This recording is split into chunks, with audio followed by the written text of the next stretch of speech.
Hi, welcome to the channel, and to begin this video what I'd like to do is to take you on a little journey back through the mists of time to 1972. Now back then in Britain you just had three TV channels, BBC One, BBC Two and ITV. And if you were a music fan, there really wasn't that much for you. Of course there was the radio shows and they did a great job, but if you wanted to see artists perform live, there really wasn't that much for you. You had two choices. It boiled down to two choices. On BBC One you had Top of the Pops, and on BBC Two you had the Old Grey Whistle Test. Now the Whistle Test was really for the older, more serious music fans. Don't get me wrong, the Whistle Test was great, and they had some fantastic musicians perform live in the Whistle Test studio over the years. If they couldn't get the artist to come into the studio, what they do is play a track by the band and they sync it in with some accompanying footage, either of an old film or an old cartoon. And if the Whistle Test budget allowed for it, they buy in some live footage of the bands in concert. Now the other option was Top of the Pops, a weekly chart show, where you'd have to sit through the crooners, the TV personalities who had made a record, the novelty hits, basically anything that was in the top 40. But in between a lot of bad music, and it was a lot of bad music, you got some gems. Black Sabbath, Jethro Tull, Genesis, Thin Lizzy, Yes, Status Quo, Queen all appeared in the show, and with some classic performances and songs. So you'd kind of grin and bear it. Now one such performance happened on the 5th of July 1972. David Bowie as Ziggy and the Spiders from Mars with Starman. And in the words of Ziggy himself, he really blew our minds. Now I'd had the album Ziggy Stardust for a few weeks and loved every second of it. But chart-wise, it hadn't really taken off. Now the last time I'd seen Bowie on TV was on the Whistle Test at the start of the year. He did Queen Bitch and the then new to my ears 5 Years. But on that Top of the Pops performance, the transformation was incredible. Bowie looked like he indeed was the starman of the song, the man who fell to earth, the clothes, the hair, the makeup. The band looked great also. Woodmansey in a pink satin suit, Trevor Bolder with those great grey full sideburns, Ronno in his gold suit and gold guitar. But for me it was the confidence that oozed from Bowie. I'd never seen him that self-assured. It was like after all the years of working the pubs and the clubs, all the false starts, this was his moment, and it had all finally come together. And he was on his way to becoming that superstar we knew he always could be. Now the next day, the tabloid papers in Britain were out in force, with Bowie outrage, etc. It seemed like the previous night's performance had really offended and outraged a certain section of the British viewing public. They didn't like Bowie's clothes, they didn't like his androgynous appearance, they didn't like the makeup, but worst of all, when Bowie put his arm around Mick Ronson, he was flirting with another man. This had homosexual overtones and shouldn't be allowed on television. But the effect of all this rubbish just endeared David Bowie even more to his ever-growing legion of fans, and gave him and his record publicity he could only ever have dreamed of. Starman shot up the charts and the album started to sell in huge quantities. Now it was only a few weeks later that a song Bowie had given to Mott the Hoople, All the Young Dudes, reached number 3 in the charts. Now I always wonder why Bowie never included this song on Ziggy, as it to me would have fitted in perfectly with the mood of the album. Bowie and the Spiders then toured continuously over the next 12 months in the UK, North America and Japan, and as they did so, Bowie's fame, his popularity and record sales just grew and grew and grew. Back then Bowie could have released a record of him singing nursery rhymes in the bath, a double album, and it would have gone straight to number 1. April 1973 rolled around and the release of Aladdin Sane was imminent. Huge posters of the record's iconic cover, the iconic lightning bolt image, were everywhere. The shows Bowie put on that Ziggy tour were just electric, and the Spiders could really play, and I mean really play. But as the tour went on, Bowie just grew and grew as a performer, put in all those years of learning his craft, the acting, the mime, how to work an audience. He was just brilliant. Now, Woody Woodmansey and Trevor Bolder were great players and provided a tight, concise, rhythmic backbone to the band.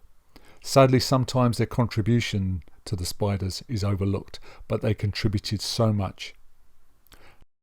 Mick Ronson was the perfect guitarist for the Spiders. Hugely accomplished as a guitarist and as an overall musician, Ronno's playing inspired countless guitarists over the years, and it was only years later that I found out that it was he who contributed all those great string arrangements to Hunky Dory and Ziggy. Now, instead of using great orchestras, which was the norm at the time, he used small quartets. Again, Ronno's contribution cannot be underestimated to those early Bowie records. Now, somehow in the midst of this roller coaster ride to superstardom, David Bowie and Mick Ronson found time to play on, arrange and produce Lou Reed's classic Transformer album. Bowie had been a long-time admirer of Reed and his old band, the Velvet Underground. The album remains one of the period's great records and helped kickstart Reed's then flagging solo career. The album's great songs, coupled with Bowie's involvement and Midas touch, helped give Lou Reed a much-needed chart hit. So let's get on to the album, The Rise and Fall of Ziggy Stardust and the Spiders from Mars. Now, the loose concept of the album is about the mythical rock star Ziggy Stardust and his Christ-like rise and fall at the hands of his fans.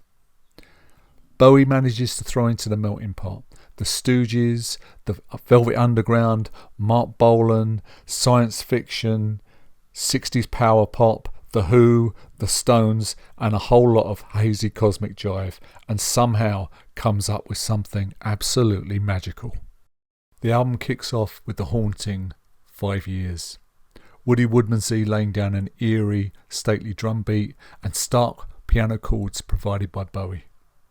The song deals with the premise that we have just 5 years left before Earth's destruction. Bowie's brilliantly descriptive lyrics capture the despair, the desperation and anguish that scenario would incur.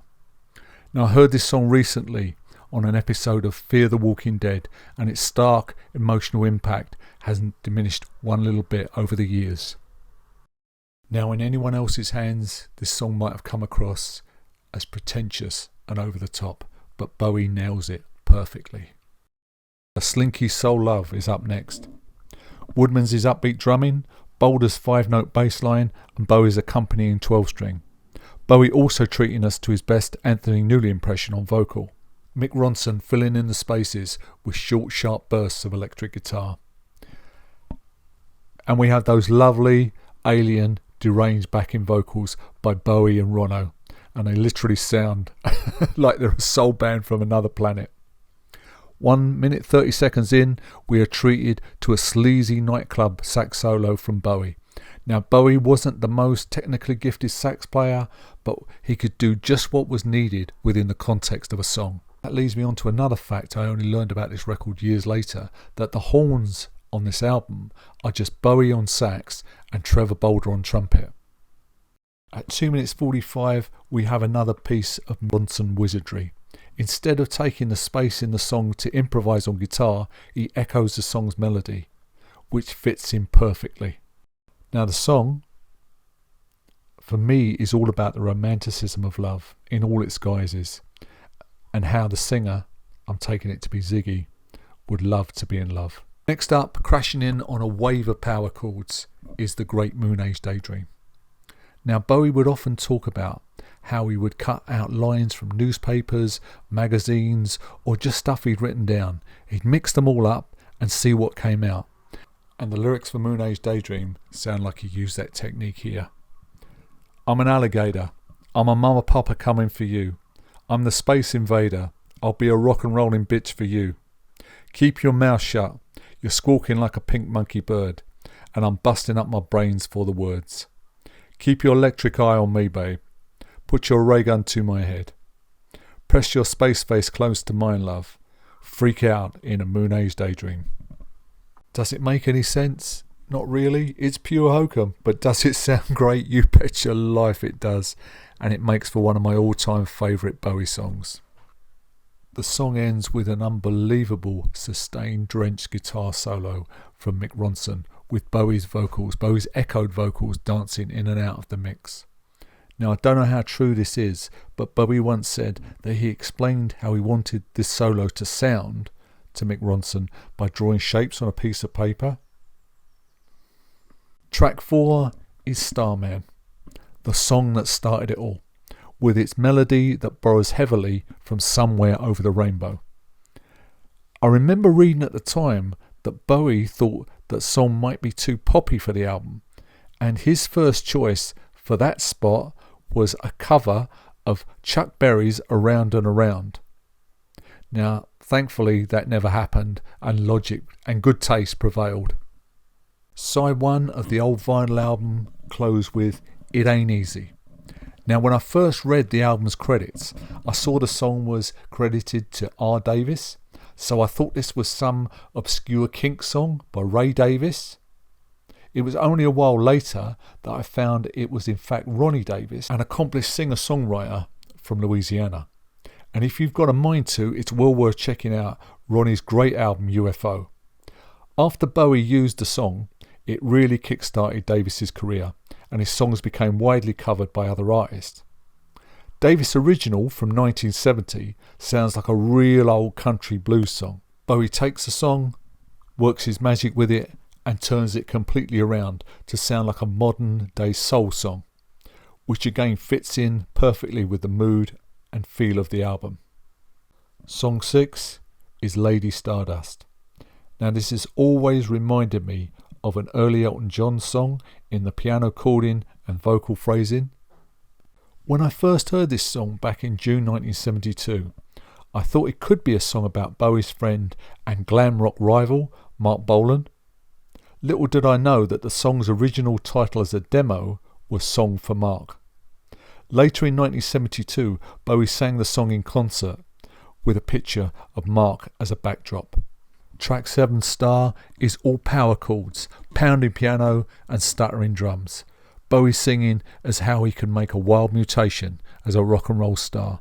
Lovely call and response vocals and those crazy alien la la la backing vocals. Simple but concise solo from Mick Ronson. Another great song on a great album. The song unexpectedly slows down at the end, and over simple piano chords, Bowie sings, "I could fall asleep at night as a rock and roll star." And as the song fades out, Bowie's statement of intent, "Just watch me." Track 8 is Hang On To Yourself, with its crazy speeded up rockabilly guitar riff. Bowie's 12-string acoustic, hand claps to die for, but it's the sinuous bass playing of Trevor Bolder that drives this track. And more great lyrics from Bowie. "We can't dance, we don't talk much, we just ball and play, but then we move like tigers on Vaseline. Well, the bitter comes out better on a stolen guitar. You're the blessed, we're the spiders from Mars." Another great song on a great, great album. Next up is Ziggy Stardust. Now, Bowie maintained that the song was loosely based on an English singer called Vince Taylor, who lost it completely on stage once and called himself the Son of God, the Leper Messiah. Bowie said of Ziggy the character, he was the ultimate rock superstar, damaged by the fanaticism he creates. The song is full of great rock and roll imagery. "Came on so loaded, man, well hung and snow white tan. Making love to his ego, Ziggy sucked up into his mind.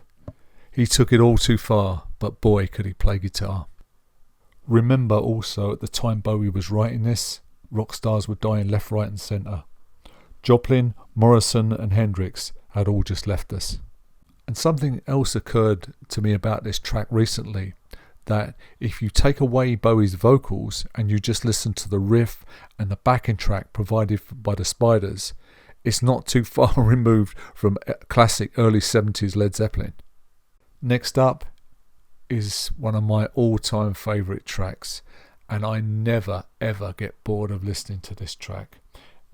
The classic Suffragette City kicks in with that pounding rock and roll riff and those great call and response vocals. Hey man, oh leave me alone, you know. Hey man, oh Henry, get off the phone, I gotta. Hey man, I gotta straighten my face. This mellow-thighed chick just put my spine out of place. Hey man, my school is insane. Hey man, my work's down the drain. Hey man, well she's a total bam bam. She said she had to squeeze it, but then she. If rock and roll is in your soul, you couldn't fail to love a song that starts like that. More call and response vocals, and Bowie tells us there's only room for one, and here she comes, here she comes. Suffragette City, where it seems everything happens and all dreams are realised. Another concise, beautiful control solo from Ronno.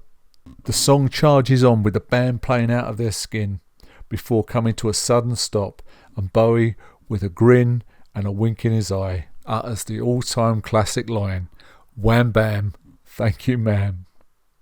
Back to the pounding groove, and Bowie brings things to a conclusion with a single shout of Suffragette. And so, sadly, we come to the album's final track, Rock and Roll Suicide. It's Ziggy wandering the streets, burned out and discarded by his audience, contemplating the end. But after 3 very dark and very sombre verses, Bowie turns the song completely on its head by offering his love, his support, and a way out of those suicidal tendencies and the huge depression. Now, when I first heard this song all those years ago, I didn't understand it. And it's only as the years have gone by and I've lost friends to suicide and I've seen the dark nature of depression that I fully grasped the meaning of this song. I think what Bowie's trying to say, and it's a truth, that if we're going through something, we're going through that dark despair, I think we all need somebody there who will just stand there and be a friend and listen and tell us we're okay. So there you have it, Ziggy Stardust and the Spiders from Mars, the rise and fall of Ziggy Stardust and the Spiders from Mars. Now, I listened to this album again in great detail for this review, and I found that my love and appreciation had just grown over the years. It's just a great record. Bowie and the Ziggy Stardust persona lasted just over a year, with Bowie closing the last show at the Hammersmith Odeon in July 1973 with the announcement that this would be the last show that he and the Spiders would ever do. Many people misunderstood it and thought that what Bowie meant was it would be the last show that he ever did. And record sales went through the roof as a result. But later that year, Bowie was back in the charts with Pin-Ups, a covers album. Now, to me, this album is of great interest as it shows a lot of the influences that went into making Ziggy, and well worth a listen if you haven't heard it. And thanks for listening to this record review of Ziggy Stardust, and hope you enjoyed it, and hopefully I'll see you or speak to you in the next video. Cheers.